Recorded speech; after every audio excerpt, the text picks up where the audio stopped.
ಹೊಡೆದಿದ್ದು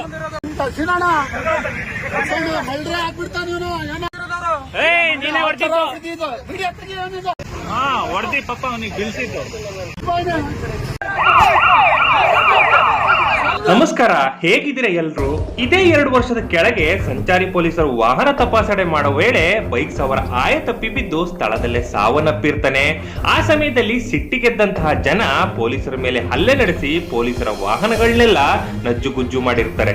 ಮೈಸೂರಿನ ಹಿನಕಲ್ ರಸ್ತೆಯಲ್ಲಿ ಘಟನೆ ನಡೆದಿರುತ್ತೆ. ಸಂಚಾರಿ ಪೊಲೀಸರಿಂದ ತಪ್ಪಿಸ್ಕೊಳ್ಳಕ್ಕೆ ಹೋದಂತಹ ಸಂದರ್ಭದಲ್ಲಿ ಪೊಲೀಸರು ಬೀಸಿದಂತ ಲಾಠಿ ಬೈಕ್ಗೆ ಸಿಲುಕಿ ಈ ಘಟನೆ ನಡೆದಿದೆ ಅಂತ ಜನ ಆರೋಪ ಮಾಡಿರ್ತಾರೆ.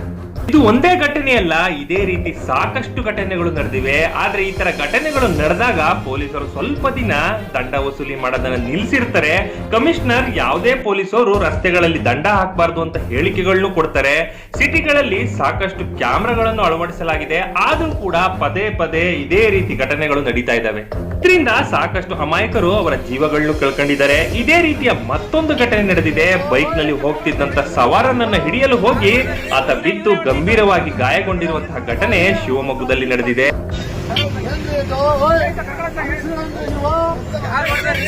ಇವರೇ ಹೊಡೆದಿದ್ದು.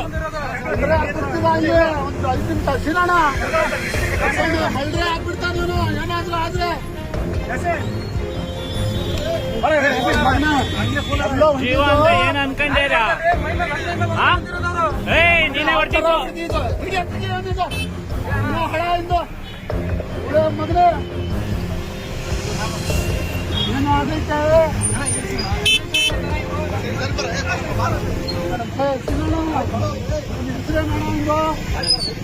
ಪೊಲೀಸರು ಹಿಡಿದು ಹೊಡೆದ್ಬಿಟ್ಟು ಪಾಪ ಸಾಯಿಸ್ಬಿಟ್ರು.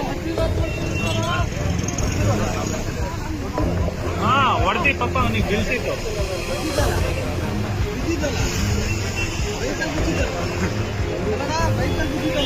ಬೈಕಲ್ಲಿ ಬಿದ್ದಿದ್ದಲ್ಲ, ಅವರೇ ಹೊಡೆದಿದ್ದು. ರೆಕಾರ್ಡಿಂಗ್ ಐತೆ, ಇಲ್ಲಿ ರೆಕಾರ್ಡಿಂಗ್ ಐತೆ. ತಗೊಂಡೋಗ್ತೀವಿ, ನೀನ್ ಕೊಟ್ರೆ ಆಗತ್ತೆ.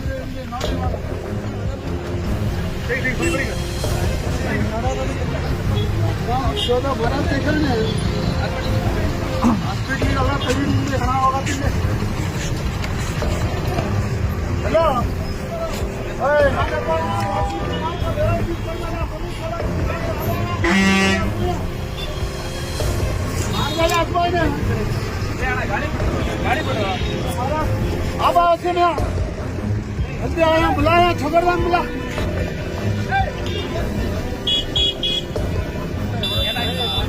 ಪೊಲೀಸರು ಹೊಡೆದಿ ಪಾಪ ಹಿಡಿದು ಸಾಯಿಸ್ಬಿಟ್ರಪ್ಪ. ಅವ್ರು ಬರ್ಲಿ, ಅವರು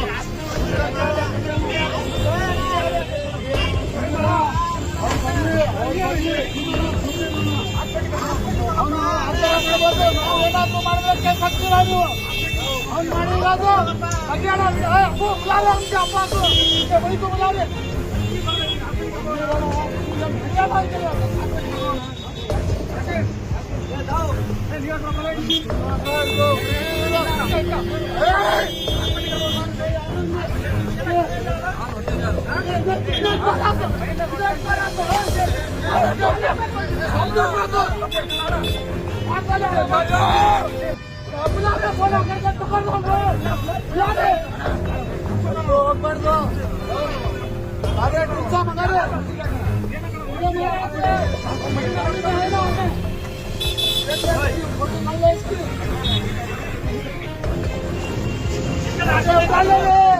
ಇನ್ನಾದ್ರೂ ಪೊಲೀಸರು ಈ ರೀತಿ ರಸ್ತೆಯಲ್ಲಿ ನಿಂತು ದಂಡ ಹಾಕೋದನ್ನ ಬಿಟ್ಟು ಆಧುನಿಕ ತಂತ್ರಜ್ಞಾನವನ್ನು ಉಪಯೋಗಿಸಿ ದಂಡ ಹಾಕಬೇಕು ಅನ್ನೋದು ಜನಗಳ ಆಗ್ರಹ.